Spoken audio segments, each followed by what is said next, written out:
What is up, ladies and gents, and welcome back to Action Sunday. And this week, I'm going to wrap up Sequel-Mania with Lethal Weapon 4. Yes, so, yep, I'm going. This was a perfect way to round out this part of Sequel-Mania. I might come back to it in the near future, and of course, perfect time because next week is Easter. I'm going to take a week off, get myself prepared for a new week of reviews. But anyway, excuse my voice, several allergies. But anyway, on to today's review. So, what perfect way to wrap this all up with this movie. So, obviously, this is the fourth and final continuation of, what we think is the final installment of the Lethal Weapon movies. But we understand there's going to be a fifth one on the horizon. More on that later. But how does Lethal Weapon 4 stack up? Well, let's see. I will say the action's still there. The story's fine. It's great to see Glover and Gibson slip naturally back into their roles. and of course, I love the add bonus of two new characters. You got Butters, played by Chris Rock, and Wasenku, the villain, played by Jet Li. Yes. And believe it or not, here's something you probably did not know. This was Jet Li's U.S. breakout role. I don't know if anybody else knew that, but yeah, go look into that. But yeah, and this was a few years before whatever his career would hit the big time when he would star in The One. And of course, that's a future review, by the way, but more on that later. But yeah, so yeah, I felt like, okay, here's some cool guys, add them into the mix. So, and what the result is, well, it's a bit of a mixed bag. So, if Riggs and Murtaugh are still bringing their dynamic buddy cop personas and their perfect chemistry, Joe Pesci, obviously he's back and he's still funny and entertaining as Leo, even though there's moments I feel like he gets a little bit irritating, but yeah, he still brings it. It's still funny. But as for Chris Rock, I felt like he did a good job, but I was kind of expecting more. Because, like his whole role into the whole plot, well, I don't want to give much away. For anybody who's never seen the fourth Lethal Weapon movie, or any of the Lethal Weapon movies, seriously, where have you guys been living? All right. But anyway, but you get my point. But as for Washington, I feel like, holy shit, he was so stoic. He was kind of like the silent assassin. In fact, he practically was kind of like the silent assassin. But when he talks, like, he delivers, okay? But his actions speak for his character. It's like, holy shit, this guy is fucking deadly. He is merciless. He shows no mercy.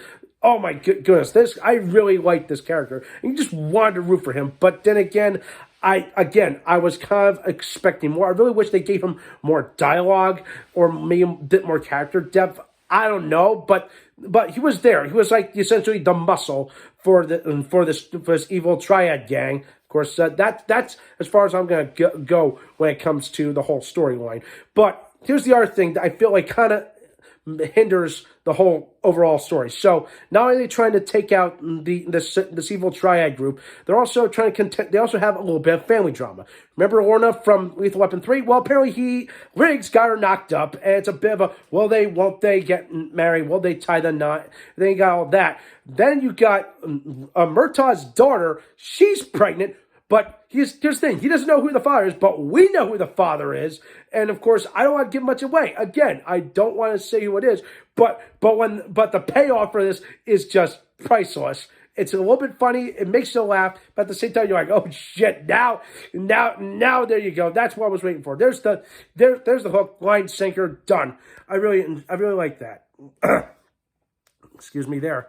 But, again, so much family drama, but if you kind of think about it, the majority of most of these movies always had some kind of family drama or some kind of turmoil with Murtaugh's family, where it was, his teenage daughter, or it was his son, or even his wife. But I'm going to say this right now. I think the glue that kind of brings them all together is Darling Love's as Trish, Roger's wife. And I'm going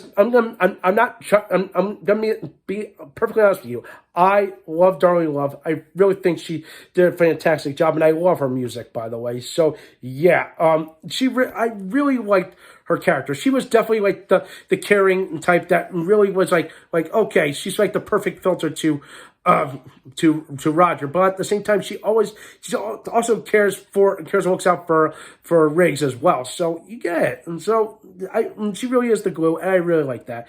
And then of course, by the end of this whole series, you realize these guys were meant to be friends, and they're more than friends; they're family, and that was a perfect way to end it with like a very good, nice thing with like they're all happy. The villains are put away, and of course, Baby Brigade. As the thing on the DVD menu says, again, that's as much as I'm going to say.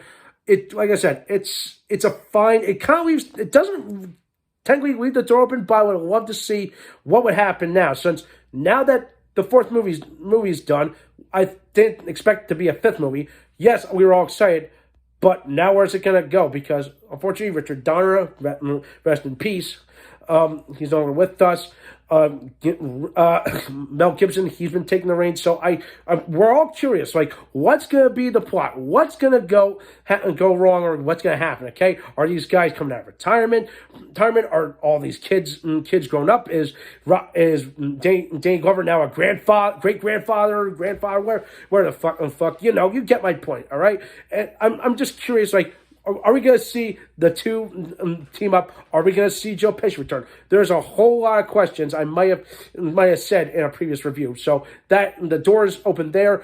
There's a formula there. I really hope it will like make everyone happy, bring some life back into the franchise, maybe, because I feel like this again. Depending on how you look at it, the fourth one, I think, ended on a good note. But I feel like most of the movie was just bogged down with other bullshit that. Technically, you didn't really need. I think they could have just cut 20 minutes, and that you have had a perfectly good, fine conclusion. All right? So with that in mind, I'm going to give Lethal Weapon 4, I'm going to give it a 7.5 out of 10. That's as best as I'm going to do it, all right? Now, where do these rank up, or my ranking from my least favorite to my personal favorite? Well, let's see. That's a really tough decision. Maybe I'll do that for another day, but I don't know. I will say, Lethal Weapon, the first one is up there. I would say Lethal Weapon 2, just as good, maybe if not more. 3, not as good. 4, I kind of put somewhere in the middle because of, like, it has a good, I would say everything else is good. Like I said, it's just bogged down with some other shit that you really did not need. But it still left you going home and smiling and laughing. Just the way the Lethal Weapon movies were, all right? So that does it for this week. That does it for Sequel-Mania. If you want to give this movie a watch, I highly encourage you, go and watch them. They're all entertaining. They're all probably out there for you to watch, okay? Thumbs up this video, subscribe to my channel, and stay tuned for some more awesome, exciting videos. And I'll see you guys in 2 weeks.